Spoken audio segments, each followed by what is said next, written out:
아침을 시작하는 슬기로운 방법. 오늘 내게 이로운 뉴스. 류영희의 출발 새아침.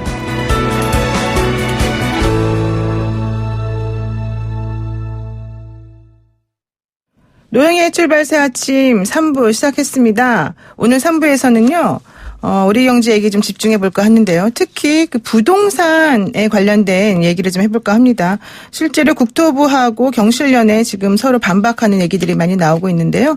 선대인 경제연구소장 모시고 집중적으로 분석을 해볼 예정입니다. 그리고 이인철 참좋은 경제연구소장과 함께 오늘 그 금융감독당국이 파생결합 펀드에 대해서 어떤 식의 지금 결정을 내리고 있는지 이 부분도 정확하게 좀 한번 짚어보도록 하겠습니다. 지금 그 문자로 참여해 주시는 분들 많으신데요. 짧은 문자 50원, 긴 문자 100원에 샵 0945, 우물정 0945로 문자 보내주시면 의견 반영해서 여러분들하고 얘기 나눠보도록 하겠습니다. YTN 라디오, 보이는 라디오 지금 유튜브 채널 열려 있으니까요. 활짝 들어오셔가지고 얘기 많이 나눠주시고요. 저는 잠시 후 다시 돌아오겠습니다. 알면 대박, 모르면 쪽박. 경제 핫뉴스. 네. 복잡하고 어려운 경제 이야기를 쉽고 재밌게 풀어드리는 시간입니다. 알면 대박, 모르면 쪽박, 경제 박뉴스. 참좋은 경제연구소 이인철 소장 만나보겠습니다. 안녕하세요. 네, 안녕하세요. 네, 그 금융감독당국이 수천억 원의 피해를 낸 해외 금리 연계 파생 결합 펀드, 이 DLF 피해자들에게 최대 80%까지 물어줘라 이런 결정을 했네요. 그렇습니다. 원금 전액 손실받던 바로 그 상품입니다. 해외 금리형 파생 결합 펀드. 이 DLF 판매한 은행 측의 손실액의 최대 80%를 배상하라라는 결정이 내려진 겁니다. 이게 79세 치매 환자에게까지도 이 상품을 팔아서 이 불안전 판매 이 금액 역대 최고 수준의 배상 결정이 난 건데요. 어쨌든 금감원은 이 DLF 가입자에 대한 어제 분쟁조정위원회를 열고 분쟁조정 신청자 6명에 대해서 배상 비율을 적게는 40%, 많게는 80%로 결정을 한 겁니다. 이 최고 80% 배상 비율은 이 불안전 판매 분쟁 조정 사례 가운데 가장 높은 수준의 배상 결정이고요. 그만큼 과도한 수익을 추구한 은행의 탐욕, 책임이 막중하다라는 의미입니다. 이번 결정은 현재 금감원의 이 관련 조정 신청 276건 가운데 대표 사례이기 때문에 남아있는 분쟁 조정이 기준이 될 것으로 보이는데요. 이 9월 말 기준 DLF 가입자가 한 3천여 명이 넘습니다. 투자한 금액이 약 6,500억 원 상당인데 예상 손실액만 3,500억 원에 달하는 상황입니다. 매우 손실액이 큰데 지금 피해자들은 이렇게 개별적으로 할 게 아니라 집단적으로 이 피해에 대해서 조금 보상을 해줘야 되는 거 아니냐 이렇게 얘기하고 있는 거 아닙니까? 맞습니다. 문제는 이게 이제 금감원의 분쟁 조정이기 때문에 은행과 피해자 모두 수용해야 합니다. 근데 쉽지 않아 보입니다. 은행 측은 적극적으로 수용 의사를 밝히고 있지만 피해자들은 반발하고 있습니다. 우선 이제 이번 분쟁 조정은 이제 신청자, 은행이 통보받은 날로부터 20일 안에 조정을 수락하는 경우에 성립이 됩니다. 조정이 성립되면 재판상 화해와 같은 이제 효력을 갖게 되기 때문에 다시 소송을 제기하지 않습니다. 근데 문제는 이 상품을 판 우리은행, 하나은행은 조정안을 수용하겠다라고 밝히고 있지만 일부 피해자들은 반발하고 있는데요. 아니 DLF 판매가에 대한 어떤 투자 위험성 고지가 제대로 되지 않은 이건 불안전 판매 정도가 아니라 사기 판매다. 사례별로 배상할 게 아니라 일괄적으로 전액 다 배상해달라라는 요구입니다. 만약 하나 이제 투자자가 이번 자율조정 배상 기준에 불만이 있다면 금감원에 분정조정 신청을 하면 되는데요. 지금까지 이제 우리은행, 하나은행을 통해서 팔린 DLF 총 8천억 원 상당이고 지난달 8일까지 손실 규모가 한 2천억 원, 평균 손실률은 한 52%, 최대 손실률은 98%에 달합니다. 정말 대단히 많은 손해가 났는데요. 잘 해결되기를 바라겠습니다. 그리고 또 그 노소영 관장이 최태원 SK 회장을 상대로 이혼에 동의를 하면서 재산 분할을 지금 요구한 것이 또 화제가 되고 있죠. 그렇습니다. 노소영 관장이 최태원 SK 회장에 낸 이혼 소송에 대해서 맞소송을 제기한 건데요. 노 관장은 그동안 가정을 지켰다면서 이혼을 반대해왔지만 1조 원대 재산 분할을 요구하면서 이제 이혼 의사를 밝힌 겁니다. 최태원 회장이 혼외자식의 존재를 공개하면서 이혼을 요구한 지 4년 만인데요. 노 관장은 이혼을 조건으로 위자료 3억 원과 함께 최 회장이 소유하고 있는 SK 지분 약 42% 정도를 가지고 있는데 이거 재산 분할하자라고 요구한 건데요. 분할된 이 지분 가치만 1조 4천억 원에 달합니다. 물론 최 회장의 경우 자산이 4조 원이 넘는 것으로 알려져 있는데요. 분할하게 될 경우 SK그룹의 지배구조가 바뀔 수 있는 이 세계 소송으로 번져서 치열한 이제 법정 공방이 예상이 되는데요.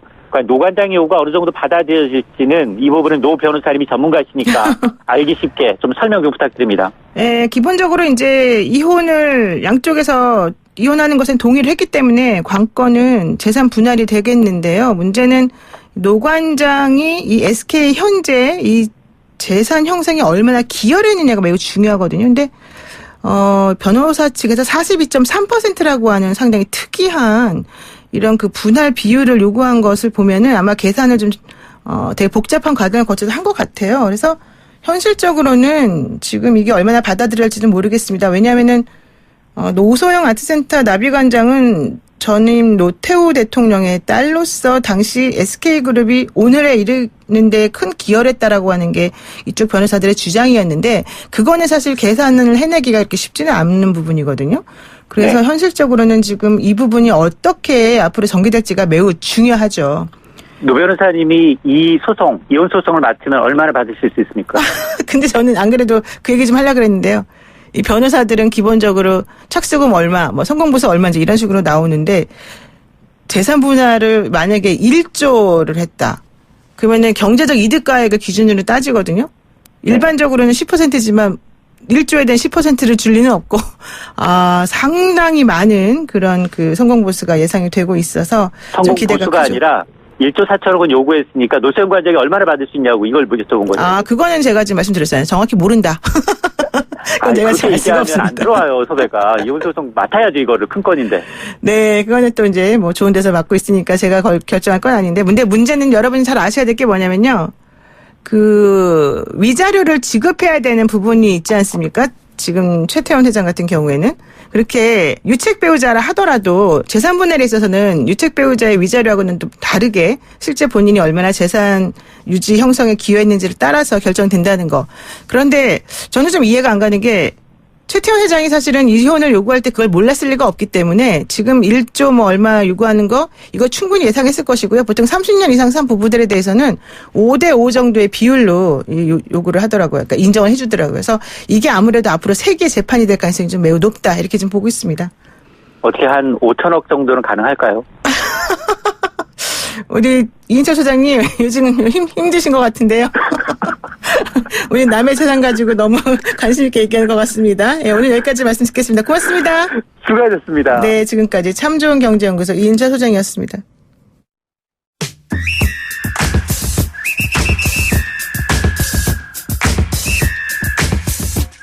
영희와 함께하는 슬기로운 출근길 노영희의 출발 새 아침은 청취자 여러분들과 함께 만들어갑니다.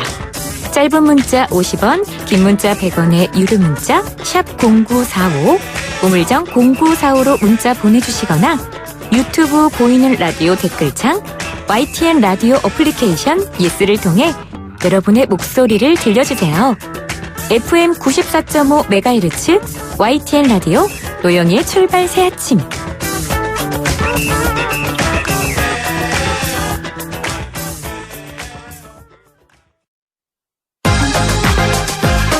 아침을 시작하는 슬기로운 방법. 오늘 내게 이로운 뉴스. 노영희의 출발 새 아침. 슬기로운 인터뷰. 문재인 정부 출범 이후 2년간 땅값이 2천조 원이나 올랐다. 경실련의 주장이 나오면서 논란이 뜨거워졌는데요. 여기에 대해서 국토부가 이를 즉각 반박하고 공개 토론회를 제안하기로 했습니다. 경실련이 물론 즉각 받았죠. 같은 땅값을 두고 왜 이런 상반된 주장이 나오는지, 게다가 2천조 원이라니 상당히 실감이 안 나는 그런 금액이기도 한데요. 오늘 선대인 경제연구소의 선대인 소장님 모시고 자세한 얘기 한번 들어보도록 하겠습니다. 안녕하세요. 네, 안녕하세요. 반갑습니다. 네, 저희가 스튜디오에 유명한 분을 아침부터 모시니까 오늘 좀 약간 집중해서 열심히 한번 여쭤보도록 하겠습니다. 네. 어제 그 민주평화당의 정동영 의원하고 경실련이요. 네. 업무방해죄로 감정평가협회장을 그리고 직무유기죄로는 한국감정원장 등 국토부 관련 사람들에 대해서 고발장을 제출하지 않았습니까? 네. 업무 방해죄랑 직무유기죄가 왜 갑자기 나오는 건가요? 이게 사실 법률 전문가는 아니기 때문에 엄밀하게 이제 법적으로 어떻게 된다. 이건 네네. 제가 정확하게 해설을 하긴 좀 힘들지만 기본적으로는 이제 이 경실련의 주장은 그러니까 이 전국의 땅값 이른바 이제 공시가격 이런 것들이 제대로 산정하지 않는다. 산정하지 않아서 그 과세를 제대로 해야 되는데 과세를 하지 않아서 엄청난 불로소득을 이제 이 부동산 부자들한테 안겨줬다.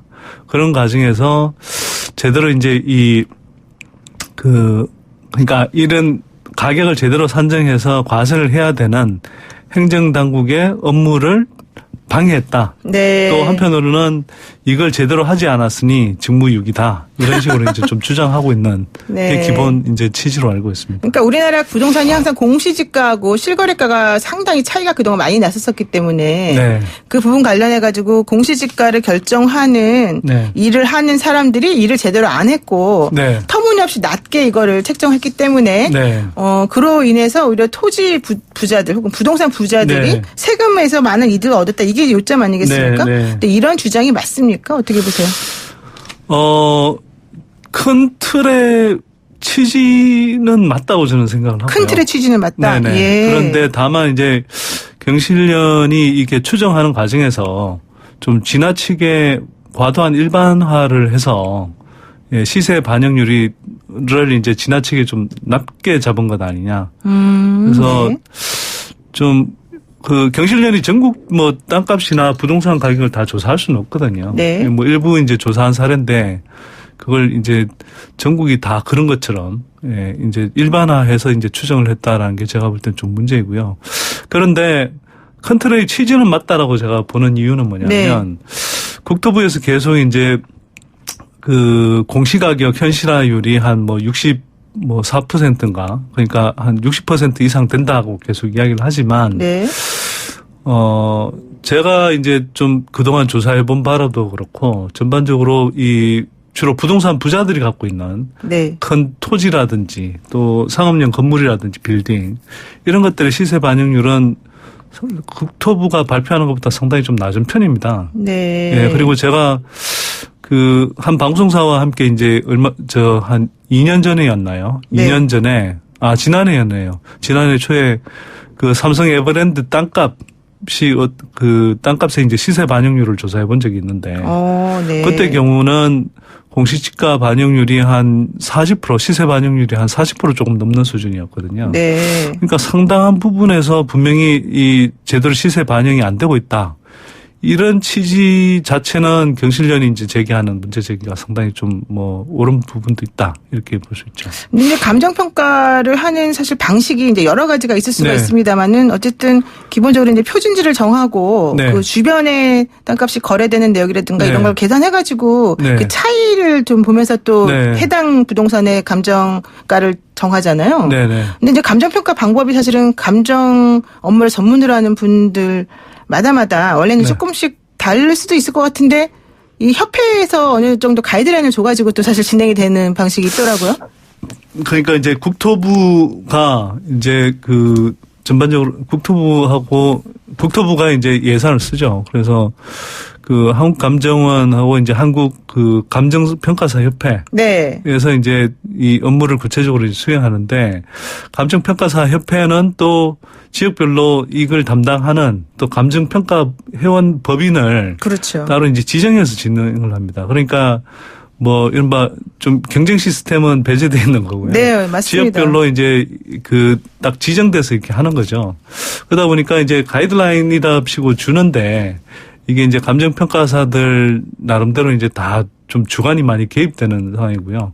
또 한편으로는 사람인 이상 기존에 이제 그런 땅값 또는 부동산 가격 이런 것들이 이제 정해져 있으면 결정된 게 있으면 그 틀에서 크게 벗어나서 이렇게 하기가 힘들잖아요. 네.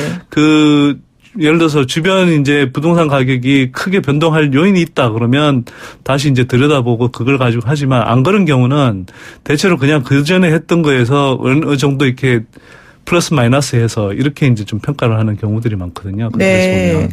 그러다 보니까 예전에 이제 좀 낮게 책정이 돼 있으면 그걸 이제 적극적으로 현실화하기가 좀 쉽지 않은 구조죠. 네. 그래서 계속 이제 현실화율이 올라오지 못하고 있다. 저도 그렇게 보고 있죠. 사실 뭐 저희가 소송을 이제 많이 하는데 네. 기본적으로 예를 들면은 뭐 토지 수용이라든가 재개발, 재건축 같은 네. 거 할 때 네. 여기 반대하는 사람들이 돈으로 보상을 보통 받아요. 네. 그럴 때 이제 감정 평가사들이 그 부동산은 얼마다 이렇게 알려주잖아요. 네. 계산해주고. 네. 근데 그걸 보면 너무너무 낮다 이런 생각이 들거든요. 그런데 또 세금을 내야 될 때는 또 너무 공시지가 너무 높게 나오는 거 아니냐 또 이렇게 생각이 들기도 해서 약간 좀 네. 상반되기도 합니다. 솔직히 네. 말하면. 아니 그러니까 뭐 일반인 입장에서 네. 당연히 뭐 팔 때는 좀 비싸게 평가를 받고 싶고. 그렇죠. 그다음에 또 세금 낼 때는 당연히 세금 좀 적게 내고 싶은 게 대부분의 이제 좀 인지상정이긴 한데. 네. 이게 한 사람 한 사람은 그렇지만 이게 이제 이 부동산 편중이 지금 한국에서 굉장히 심각하거든요. 네. 지금 정부 발표로 보더라도 상위 1%가 거의 40%의 전국 이 부동산을 갖고 있다라고 할 정도니까 그러면 이 사람들에 대한 어떤 그 공시지가, 공시가격 이런 것들이 제대로 매겨지지 않아서 그 세금을 덜 내게 하면 이 사람 그 부동산 부자들이 대부분 잘 사는 사람들이잖아요. 그렇죠. 그러면 이 사람들이 세금을 적게 내는 만큼 또 뭐 각종 복지, 교육, 문화 혜택으로 이렇게 돌아올 수 있는 것들이 줄어들기 때문에 전반적으로 이렇게 이 계층 간의 위화감도 심화시키고 또 제대로 일반인들이 제대로 받아야 될 어떤 복지 혜택 이런 것들을 제대로 받지 못하는 이런 네. 상황이 생길 수 있는 거죠. 그렇죠. 그리고 그 2년 동안 2천조 원의 땅값이 올랐다, 뭐 아니다, 뭐 이게 이제 경실련하고 네. 국토부가 지금 서로 다투는 부분인데. 네. 국토부는 얘기하고 있죠. 그 통계청하고 한국은행이 발표하는 그 네. 국민 대차대조보상 토지자산 총액, 네. 뭐 그리고 국토부가 발표한 지가 변동률, 공시지가, 뭐 공식적인 뭐 어쩌고저쩌고 이런 여러 가지 것들이 서로 좀 다르기 때문에 통계치가 다르다, 뭐 이렇게 나오고 있거든요. 좀 설명을 좀 정확히 좀 해주세요. 그러니까 무슨 말인지 모르겠어요. 국토부는 이제 그 경실련이 추정한 거는 뭐 공식 통계가 아니기 때문에 그렇죠. 신뢰할 수 없다 이렇게 이야기하는데 뭐 행정기관 입장에서는 일명 그렇게 주장할 수 있다고 봅니다, 당연히. 뭐 행정이야 당연히 공식적인 정부 공식 통계를 기준으로 이렇게 네. 하는 게 정상이니까요. 그런데 경실련의 문제 제기는 그럼 정부가 제대로 지금 공식 통계를 현실을 반영해가면서 하고 있냐. 현실과 동떨어진 그 시세 반영률을 기준으로 해서 이걸 뭐 아까 말씀드렸듯이 지난해에 대비해서 올해 조금 플러스 마이너스 하는 식으로. 네. 그렇게 지금 가격제도를 운영하고 있는 것 아니냐. 이런 이제 문제 제기인 건데. 그러니까 문제 제기의 방향은 맞단 말이죠. 근데 그 경실련이 예를 들면 시세 반영률이라고 이제 조사한 걸 또 보면 뭐 경실련은 대규모 인력이 갖고 있는 시민단체는 아니잖아요. 그렇죠. 그러다 보니까 주로 이제 서울 수도권에 그런 뭐 고급 아파트라든지 또 토지라든지 이런 것들을 주로 이제 조사를 했는데 그 조사라는 걸 해서 거기에서 이제 이른바 샘플 조사를 한 거죠. 그렇죠. 샘플링. 네. 근데 무작위 샘플링도 아닌 거죠. 어찌 보면. 왜냐하면 그 이제 나름대로 경실련이 봤을 때 이런 좀 고가 뭐 부동산이다 또는 뭐 빌딩이다 이런 것들을 골라서 하는 거기 때문에. 네네. 그러면 이제 뭐 무작위 샘플 그러니까 전체를 무작위로 이제 대변하는 그런 샘플링이라 보기도 좀 힘든데 거기에서 어쨌거나 해보니까 시세 반영률이 뭐 한 43%더라. 그래서 이걸 적용해서 이렇게 한다라고 했는데 이게 뭐 좀 제가 보기에도 문제가 좀 있긴 합니다. 그걸 그렇게 그런 사례를 조사해서 뭐 이른바 폭로를 하는 건 좋은데 그리고 그걸 그러면 전국 부동산 가격이 다 그 비율을 적용시키는 하느냐. 거는.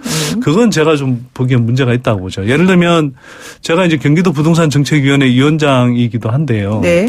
그래서 경기도 차원에서 이제 예를 들어서 뭐 호텔이라든지 상업용 건물의 시세 반영률을 한번 조사해 본 적이 있습니다. 네. 해봤더니 뭐 편차가 되게 심해요. 그러니까 한 뭐 30%대부터 해서 심지어 80%대까지 같은 상업용 건물이라고 하는데도 시세 반영률이 덜쭉날쭉하게 되게 달랐거든요. 네. 물론 이제 평균을 내니까 한 50% 조금 넘는 수준이 나오더라고요. 네. 자, 그러면 그렇다고 해서 이거조차도 다 그러면 이게 경기도 전체 뭐 상업용 건물에 다 적용할 수 있냐? 현실화율이냐? 예. 저는 그것이라 아니다. 보기도 힘듭니다. 근데 다만 우리가 이제 윤곽은 볼 수 있는 거죠. 이렇게 네. 괜찮다. 그래서 그런 의미에서 이제 제가 아까 앞에서 이야기 드렸지만 좀 경실련이 너무 과도한 일반화를 해서 좀 이렇게 그 비율을 제시하고 있다. 이런 드는 거죠. 그러니까 지금 국토부가 64.8% 시세 반영률을 얘기를 하고 네네. 있고 경실련은 43%를 얘기하고 네. 있는데 두 수치의 오차 범위가 큰 거는 경실련이 얘기하는 그 샘플링이라고 하는 것 자체가 조금 네. 한쪽에 치우쳐 있었기 때문이다. 그러니까 예. 전반적으로는 고가 부동산의 시세 반영률이 낮습니다. 그건 그렇죠. 경실련이 제기하는 문제 의식이 충분히 맞고요. 네네. 또 예를 들면 그러니까 이제 뭐 토지에 있어서도 웬일인지 모르겠지만 뭐 아까 제가 이야기했던 뭐 삼성 같은 대기업이 갖고 있는 토지의 시세 반영률이 전반적으로 좀 낮은 걸로 제가 그렇죠. 본 케이스도 그렇고요. 또 고급 예를 들어 아파트의 경우에도 시세 상승이 가파른 지역의 고가 아파트들의 시세 반영률이 상대적으로 좀 낮습니다. 그래도 이제 아파트 같은 공동주택들은 전체적으로 보면 시세 반영률이 대략 한 상당히 60%대 후반 정도로 네네. 평가되는데 예를 들어 고급 단독주택 같은 경우는 시세 반영률이 이게 예를 들어서 저가 주택 같으면 시세 반영률이 뭐 60% 80% 이렇게 되는 경우도 있는데 오히려 또 이 뭐 재벌가들이 사는 고가 주택들은 시세 반영률이 30-40%밖에 안 돼요. 네. 그래서 심지어는 공시 주택 가격은 뭐 예를 들어서 100억이 잡혀 있다 그러면 그걸 가지고 은행에서 담보대출을 빌리면 200억을 빌릴 수 있는. 그러니까 은행에서는 시세를 그보다 훨씬 더 높게 보고 그렇죠. 있다는 거죠. 그렇죠. 그런 일들도 있고 뭐 몇 년 됐습니다만 박근혜 전 대통령이 이제 탄핵되고 나서 삼성동 자택을 팔고 이제 떠날 때 네. 그때도 시세는 60몇 억인가에 팔렸는데 공시 주택 가격은 28억인가로밖에 안 잡혔거든요. 그렇죠. 그만큼 이제 이게 시세 반영률이 낮고 그것들이 주로 부동산 부자들의 이제 땅, 뭐 주택 또 건물이기 때문에 그런 것들을 현실화해야 된다는 건 분명한 과제이고요. 그런데 시세 반영률을 제대로 하려면 진짜 팔리고 뭐 사고 팔고 이런 거래가 있어야 되는 거잖아요. 네네. 근데 그런 거래가 잘 이루어지지 않는 부동산들에 대해서는 사실은 네. 시세 반영률이라고 하는 게 제대로 좀 적용되기 어려운 부분이 있다 이런 얘기신 거죠. 물론 그런 측면도 있습니다. 그래서 이제 국토부 같은 데서는 네. 이제 그 고가 단독주택이나 뭐 토지 같은 것들 이런 것들에 왜 시세 반영률이 낮냐 그러면 네. 그게 그래서 시세를 정확하게 알 수 없다 이런 이야기를 많이 합니다. 그렇죠. 그런데 그건 이제 한편으로는 일리 있는 주장 같긴 합니다. 네. 왜냐하면 뭐 예를 들어서 우리가 아파트는 주로 많이 사고 팔지만 뭐 예를 들어서 좀 뭐 외지에 있는 그런 토지라든지 네. 또 그다음에 아무래도 덩어리 큰 뭐 건물이라든지 이런 것들이야 자주 사고 팔리는 게 아니잖아요. 네. 근데 그럼에도 불구하고 이제 추정할 수 있는 방법은 꼭 그 건물이나 토지가 팔리지 않았다 하더라도 주변에 땅이 팔렸다 또는 주변에 건물이 팔렸다고 할 때 그러니까 주변 지역을 비교하는 네, 거잖아요. 그런 것들을 감안해 보면 뭐 어느 정도 그래도 이렇게 감을 잡을 수가 있는데 그런 측면에서 보더라도 너무 시세 반영률이 낮다. 이거는 분명히 정부가 좀 각성을 해서 해야 되는 거고요. 그래서 정부도 제가 보기에는 이걸 자꾸 자, 우리 뭐 이만큼 현실화율이 높다 이렇게 자꾸 이야기할 게 아니고 네. 경실련이 주장하는 것대로처럼 그럼 어떻게 해서 이렇게 시세 반영률을 60몇 %로 보고 있는지를 정확하게 보여주고 그걸 가지고 정말 국민들이 또는 뭐 저를 포함해서 이렇게 전문가 그룹들이 네. 좀 객관적으로 검증할 수 있는 데이터를 내놔야 되는데 안 내놓거든요. 네. 그래서 제가 보기에는 시세 반영률이 경실련의 주장과 뭐 정부의 주장 사이에 한 그 어디 가운데쯤 있다라고 저는 뭐 추정이 되는데 네. 제 느낌으로는. 근데 이것도 제 느낌이라고밖에 못 드린 거예요. 그렇죠. 제 정확할 나름대로는 수가 꽤 없죠. 이런 부분에서 많이 봐왔는데도 불구하고 전체를 덩어리를 알 수가 없거든요. 그러면 이게 정부의 행정이라든지 또 그 경실련에서 이야기한 것처럼 뭐 각종 과세라든지 뭐 부담금 부과의 굉장히 중요한 기준이 되는 건데 네. 이 체계를 제대로 아직 정비하지 못하고 있다. 수십 년 동안. 이건 정말 문제인 거죠. 그렇죠. 네. 근데 사실 그 부분은 이제 계속해서 뭐 어느 나라나 좀 네. 가지고 있는 문제가 아닐까 생각이 들긴 하는데요. 네. 좀 우리 정부의 그 정책하고 좀 연결해서 한번 질문을 드려보겠습니다. 네. 문재인 대통령이 얼마 전에 국민과의 대화에서 부동산 문제는 우리 정부에서 자신 있게 잘 잡았다 이렇게 사실 네. 얘기를 했어요. 네. 근데 그 말을 하고 난 다음에 오히려 더 부동산 가격이 안 잡힌 듯한 이런 인상을 좀 받았거든요. 대통령이 이렇게 긍정적인 분석을 하시는데 현실은 또 아닌 것처럼 보이는 이건 어떤 네. 건가요? 저는 뭐 그 평가를 드리기 전에 저는 사실은 뭐 박근혜 정부 후반 때 특히 최경환 전 총리 때 네. 빚내서 집 사라 정책을 과도하게 해서 이제 집값 땅값 거품을 많이 만들었다고 생각하고요. 네.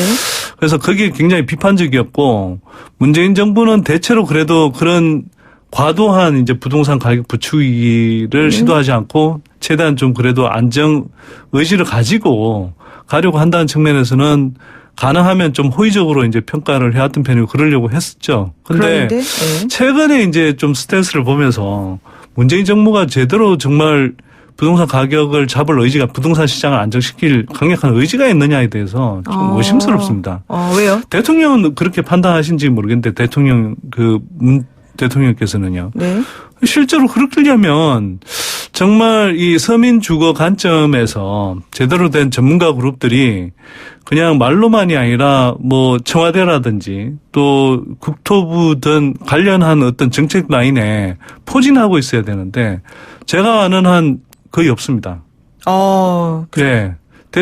예를 들어 청와대의 경우에도 제가 보기에는 지금 뭐 김상조 정책실장이 부동산 통은 아니고요. 또 사회수석 김연명 교수인 경우도 국민연금 전문가이시지 뭐 부동산 쪽은 잘 모르신 분이고요. 그렇군요. 그 안에 있는 제가 뭐 스님 행정관이라든지 이런 분들 만나봤는데 뭐 흔히 말하는 이런 전문가 그룹에서 뭐 이제 진짜 좀 실력 있는 전문가라고 인정받는 분들이 아니고 네. 그래서 누가 그런 업무를 하고 있냐 그랬더니 뭐 국토부에서 이제 노무현 정부 때 파견돼 왔던 그 하국 관리가 이제 다시 승진해서 뭐 와 있다 뭐 이런 이야기인데 그러면 결국은 어쨌거나 관료들에 의존해서 가고 있다는 건데 관료들은 네. 기본적인 속성이 기존에 자기네들이 해왔던 것들을 크게 벗어나서 하기가 어렵죠. 왜냐하면 그렇게 되면 기존에 해왔던 업무를 다 부정하는 게 되니까. 부정하거나 어쨌거나 잘못됐다라고 판단하고 있게 해야 되는데 그렇게 하기가 쉽지 않은 거죠. 그렇죠. 실제로 9.13 대책 이후에 그러니까 문재인 정부가 조금 어떤 미지근하게 이제 계속 질금 규제를 내놓다가 집값 상승을 계속 대폭 효과하고 나서 지난해 이제 부랴부랴 9.13 대책을 내놨고 네. 그 대책으로 좀 집값이 잡혔는데 그 기조를 이어가야 되는데 사실은 안심전환 대출 같은 사실은 이제 빚내서 집 사라 정책에서 무리하게 뭐 욕심을 내신 분들한테 오히려 보상해주는 조치였거든요. 그렇죠. 결론적으로 이자 부담을 나오죠. 낮춰줘서 네. 뭐 또 간접적인 정책이라고 할 수 있는 뭐 부동산 리츠를 활성화한다든지 펀드를 활성화한다든지 이런 조치들을 취했고 또 분양가 상한제의 경우에도 국토부 장관은 상대적으로 좀 강한 의지를 표명했었지만 뭐 홍남기 부총리 같은 이런 분들이 나와서 계속 태클을 걸면서 네. 뭐 적용 범위를 계속 최소화했고 축소해가면서 결국은 분양가 뭐 제가 이제 평가하자면 뭐 상당수 언론들이 분양가 상한제를 도입하니까 더 튀었다 이렇게 표현하지만 그게 아니라 분양가 상한제를 제대로 도입하지 않았기 때문에 우왕좌왕했기 때문에 시장에서 별거 아니구나 우습게 보고 이제 정말 이제 길을 펴고 다니고 있다. 그래서 네. 최근에 집값 상승이 일어나고 있는 건데 그 대통령께서 이런 상황을 제가 볼 때는 다 제대로 파악하고 계신지 좀 의문입니다. 그래서 상당히 좀 걱정되고요.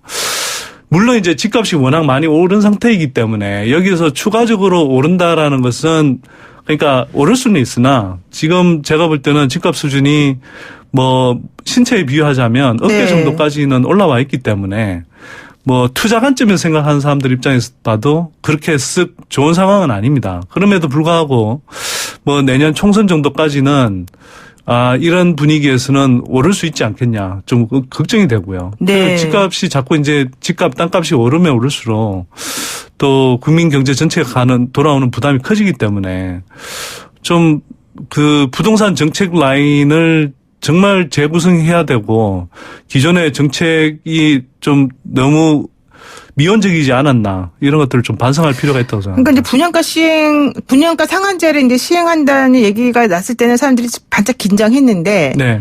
또 막상 뚜껑을 열어놓고 보니까는 뭐 표를 의식해서 그런지는 모르겠지만 네. 조금 이렇게 우리가 기대했던 것만큼 제대로 안 됐다는 거잖아요. 그러니까 저도 안타까운 게요. 네. 뭐 이른바 차 떼고 포 떼고 네. 그다음에 뭐 태산이 울리더니 쥐 한 마리 나온다고 이야기하잖아요. 네.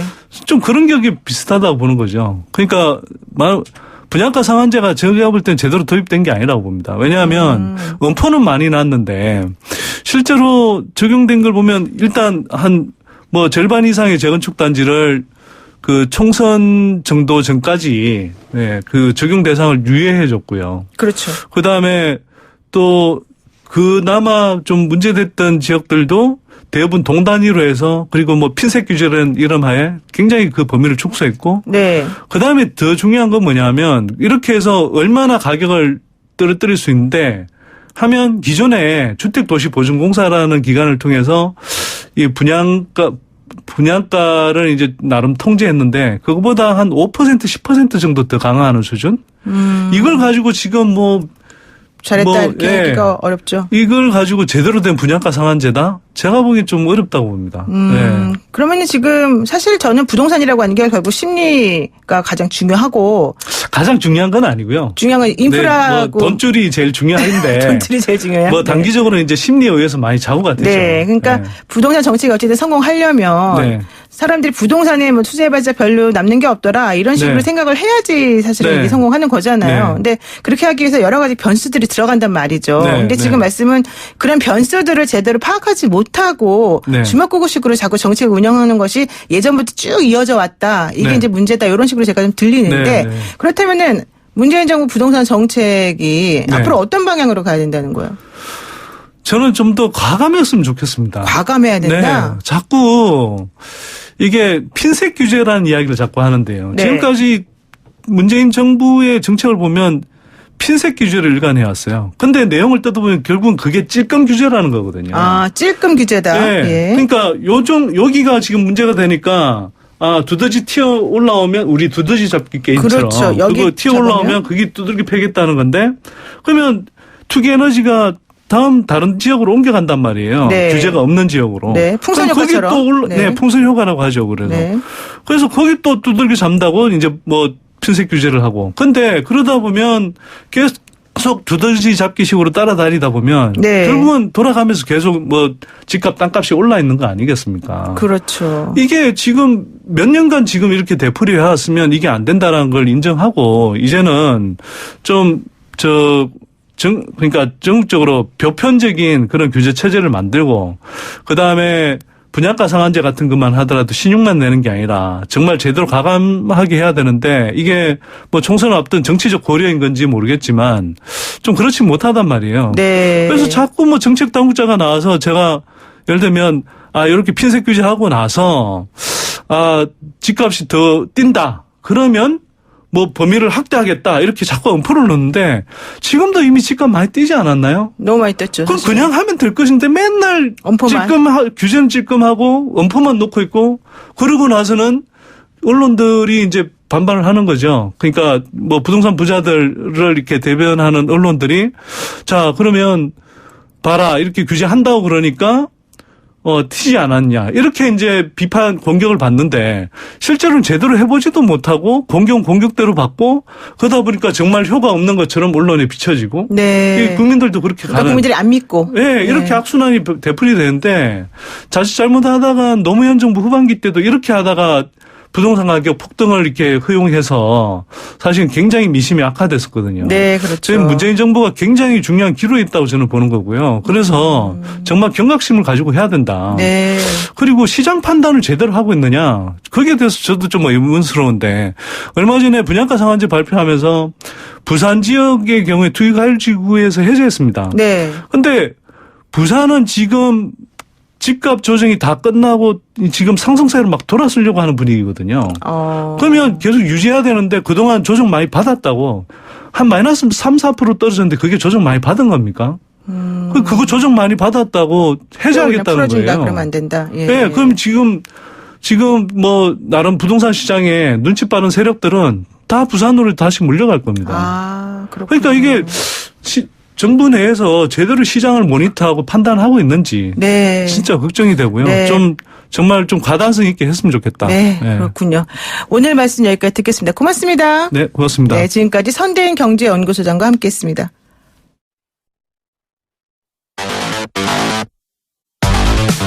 노영희의 출발새 아침 100초 만에 읽는 조간신문 헤드라인입니다. 먼저 동아일보입니다. 일면 헤드라인은 법무지명 추미애 검찰개혁 시대 요구입니다. 일면 사진으로는 청와대를 방문한 왕이 중국 외교 담당 국무위원과 문재인 대통령이 인사를 나누는 장면을 담았습니다. 다음은 경향신문입니다.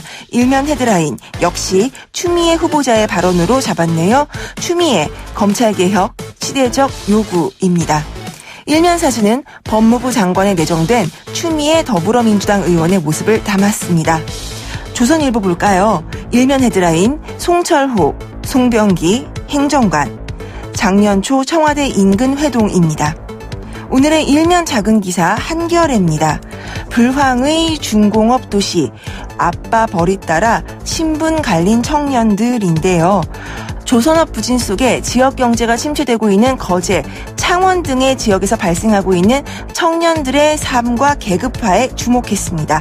지금까지 노영희의 출발새 아침 100초 만에 읽는 조간신문 헤드라인이었습니다.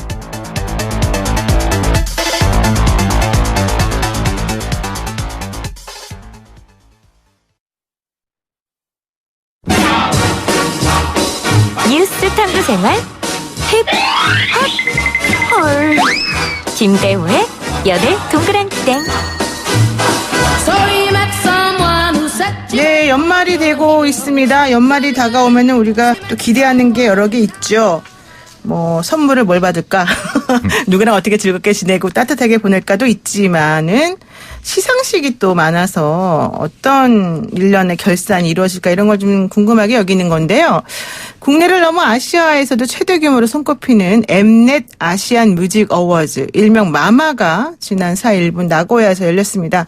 근데 문제는요. 엠넷 프로그램 지금 프로듀스 101이 전 시즌에 걸쳐서 뭐 순위 조작 이것 때문에 지금 문제가 되고 있지 않습니까? 네, 그렇죠. 그런 상황에서 시상식에 이제 오명이 씌워진 느낌이 있는데 이걸 과연 강행하는 것이 옳은지 한번 얘기를 나눠보도록 하겠습니다. 지금 김대호 연예 전문기자 스튜디오 나와 계신데요. 안녕하세요. 네, 안녕하세요.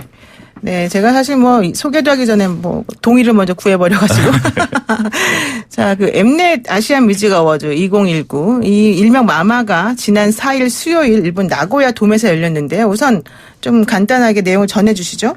네, 그 올해로 이제 그 11번째를 맞이하는 그 CJ ENM 계열사인 엠넷의 가장 큰 행사라고 할 수 있겠습니다. 그래서 매년 이제 새로운 그 컨셉을 소개하고 있는데요. 이번에는 네. 이제 더 넥스트 디멘션 뮤직 뭐 이렇게 거창한 이름을 그 붙였습니다. 그리고 이제 뭐 가장 핵심적인 거는 수상 내용인데 남자 여자 베스트 그룹으로서 방탄소년단과 트와이스가 수상을 했습니다. 그리고 네. 또 뭐 이 페이버릿 여자 아티스트, 페이버릿 남자 아티스트 모두 이제 트와이스가 됐고요. 그다음에 또 보컬 퍼포머 부문에서는 이제 마마무와 갓세븐 뭐 등등이 했는데 이번에는 뭐 이 방탄소년단 역시 뭐 이 상에 이번 이 시상식에서도 가장 많은 상을 수상을 했습니다. 사실 뭐 누구도 부인할 수 없는 부정할 수 없는 그런 거겠죠. 당연히 방탄소년단 같은 경우. 근데 그 마마 이 일명 이 마마와 지상파 방송사의 그 연말 음악 시상식이 차이가 있다면서요? 네, 그렇죠. 이 지상파 방송사의 경우에는 사실 서로 이제 3개 방송사가 모두 다 하기 때문에 날짜를 살짝 비껴가면서 모두 다 출연할 수 있게끔 그렇게 배려를 하게 되죠. 그렇죠. 어느 한 곳에서는 드라마 시상식을 하고 어디 한 군데에서는 이제 음악 시상식을 하면서 이렇게 하는데 결국은 이제 그 사실 이제 방송사 이 가요 시상식은 솔직히 말씀드려서 방송사에 대한 기여도 순인 것 같아요. 아, 방송사에 대한 기여도요? 네, 그렇죠. 이제 뭐 인기 순위 뭐 이런 것 집계가 되고는 있지만은 네. 그 프로듀스 101처럼 뭐 이 시청자 집계를 갖다 전면적으로 도입하는 형태가 아니기 때문에 여러 가지 이제 방송사에 기여를 해줬던 그런 이제 제작사나 아니면 또 가수들에게 주는 그런 느낌도 조금은 있긴 합니다. 그런데 이번 이 마마 같은 경우에는 좀 그런 정도가 좀 심한 친한 편이에요. 그래서 과거에도 이제 여러 가지 논란들이 있긴 했었는데 네. 뭐 이번에 이제 그 상을 받은 방탄소년단 같은 경우에는 뭐 실제적으로 세계를 지배하고 있는 가수 그룹이기 때문에 그렇죠. 네. 상을 갖다가 반드시 줬어야만 하지 않았나 하는 생각이 듭니다. 그런데 이제 다른 것보다 문제가 지금 이 프로그램 조작 논란 때문에 사실은 우리가 이 얘기를 하는 건데요. 여기서 이렇게 프로그램 조작 논란으로 사실은 문제가 있는 곳에서 시상을 한다? 이거를 어느 정도나 그 결과를 사람들이 공정하다고 느낄까요? 이 상 자체에 대해서 별로 의미를 부여하지 않나요? 의미를 별로 부여하지 않았어요. 아, 그래요? 그러니까 팬들 같은 경우에는 네. 우리 가수가 이 상을 받았다 해서 이제 기쁨을 갖긴 하지만은 정말 이 베스트 그룹이고 뭐 이 순서나 뭐 이런 형태들이 아니라 각기 모두 다 이름을 주어놨기 때문에 네네. 뭐 부족함이 없는 이 가수들을 포진시켰다고 할 수 있겠죠. 그래서 조금은 베스트 밴드 퍼포먼스, 베스트 컬러버레이션, 댄스 퍼포먼스 솔로 상들이 굉장히 다양한데 네. 순위를 정하기가 애매한 조금 것들이요? 애매하게 구성이 되어져 있습니다. 근데 그 베스트 컬러버레이션은 뭐예요? 화음이 맞는다는 거예요? 뭐예요, 이게? 그렇죠. 이번에는 이제 방탄소년단 슈가와 이소라 씨의 노래인데 이 피처링을 갖다가 방탄소년단 슈가가 함께 해줬던 거예요. 그러니까 함께 부른 부분에서 눈길이 같다 이렇게 상을 주는데 노 변호사님이랑 저랑도 이제 네, 우리도 할 수 있겠군요.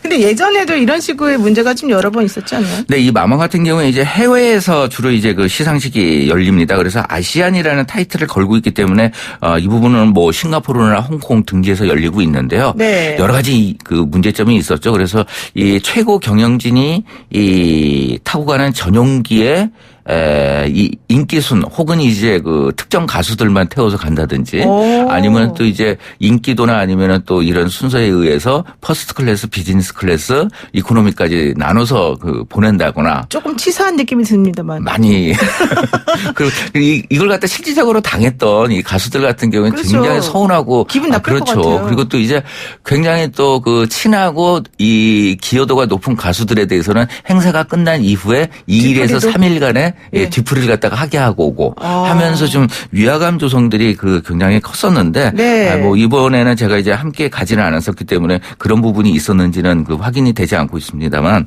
과거에는 이제 이런 문제로 인해 가지고 굉장히 논란이 있기도 했던 상입니다. 철저히 이쪽 세상에서는 철저히 딱 순위가 정해져 있네요. 예, 또 이 문제뿐만 아니라 이제 CJ 예능과 같은 경우에 김영란법이 되기 전까지 이 특정 이제 가수나 연예인들에게 자사 카드를 지급을 했어요. 구매할 수 있는. 법인 카드 같은 거요? 선물 카드? 선물 카드 같은 거. 그래서 이제 특정 가수들은 무한대고 그다음에 또 일부 이제 순위에 따라서 그 금액이 떨어지는 그래서 아이고. 이제 비교하면서 이제 나의 인기가 이 정도구나 하면서 자괴감에 빠지는 가수들이나 연예인들이 좀 있었죠. 다행히 이 김영란법이 생기면서 그 자체를 할 수가 없게 된 거죠. 아니 굳이 그렇게까지 자괴감을 줄 필요가 있는지 좀 이상하긴 합니다. 그러니까요. 그런데 또 제가 이상하게 생각한 것 중에 하나가 이거예요. 시상식 장소가 일본 나고야돔이란 말이에요. 왜 하필 일본입니까? 요즘 불매운동도 있는데. 네, 그래 결국은 이제 욕을 많이 들었어요. 여론의 문매를 당했는데 당할 만도 한 게 차라리 그냥 나고야에서만 당할 만도요? 한다고만 하면 됐는데 네네. SNS를 통해서 이렇게 홍보를 한 겁니다. 2019 마마가 나고야에 오기까지 2일 남았다. 나고야에서는 맛있는 음식, 아름다운 장소들, 이 밖에 훨씬 더 많은 것들이 여러분을 기다리고 있다. 주부국제공항으로 오면 쉽게 올 수 있다. 와서 이 모든 것을 즐기면 된다. 라고 했다가 결국은 여론의 문매를 맞으면서 이 글은 이제 삭제가 된 상황입니다. 나고야하고 뭐 협약을 맺었나 보죠? 나고야를 그렇죠. 띄워주기로? 예. 근데 사실상 이제 이 마마 같은 경우에는 가장 중요한 행사이기 때문에 1년 전 내지 뭐 이런 형태로부터 계속 결정이 기획이 되죠. 장소나 네. 아니면은 또 관광, 그다음에 또 이제 팬들 관리 차원에서 하고 있기 때문에 바꾸기라는 게 손쉽지 않지 않았을까 하는 생각이 듭니다. 하지만 또 사실 이제 지금 일본과 한국의 관계가 안 좋은 속에서 네. 어찌됐든 우리 방탄소년단이라든가 여러 가수들이 이 일본 청소년들을 만나서 한국이 아직 있구나 우리 이웃 속에 이렇게 각인시켜 준 것도 뭐 어떻게 본다면 하나의 긍정적으로 좀 평가할 수 있는 부분도 있지 않을까 하는 생각이 듭니다. 그러니까 이제 뭐 좋게 보자면은 어쨌든 뭐 개인의 문제라기보다는 국가의 정치적인 결정 때문에 문제가 이제 불거진 거니까. 네, 그렇죠. 뭐 예술적인 측면에서까지 꼭 그래야 되냐 뭐 이런 얘기 나올 수 있겠지만 그럼에도 불구하고 분위기가 또 그게 아니니까 좀 문제가 되는 것 같아요. 참 여러 군데에서 문매를 맞기 딱 맞는 그런 네. 일들이 계속적으로 발생을 하는 그런데 것 왜 마마는 굳이 개최를 항상 그 외국에서 하는 거죠? 베트남에서도 하고 그랬죠? 네, 그렇죠. 이제 한류의 발전을 꾀하기 위해서 뭐 싱가포르라든가 아니면 또 이제 홍콩 뭐 등지에서 계속적으로 열리고 있는 상황입니다. 그래서 뭐 한류의 진출 이런 교두보 차원에서 행사가 마련이 되어지고 있는데 가장 중요한 거는 이제 수익성이겠죠. 현지에서 이제 이런 가수들을 볼 수 있는 티켓을 구매하고 오는 사람들이기 때문에 단순하게 시상식 방송으로서 끝나는 게 아니라 네. 모객 이런 형태로 해서 수익을 낼 수 있는 중요한 창구이기도 합니다. 여기 또 수익이 또 들어가는군요. 네.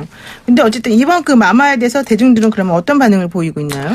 일단 굉장히 싸늘한 편입니다. 그래서 다수의 음악 팬들은 이제 이 행사에 대해서 칭찬이나 이런 글들을 올리지 말자, 보이콧 선언을 갖다가 하는 이 음악 팬들도 상당히 많기도 하고, 네. 그다음에 또 이제 특히 나고야에서 열리는 문제가 단순한 음악 팬을 벗어나서 일반 국민들 정서와 이제 부딪히면서 이런 부분에 대해서도 비판을 받고 있는데 이런 행사가 세계적으로 열린다는 거에 대해서는 긍정적입니다만 여러 가지 것들을 재정비해서 내년에는 새로운 모습을 보여주는 게 중요하지 않을까 하는 생각이 듭니다. 그렇습니다.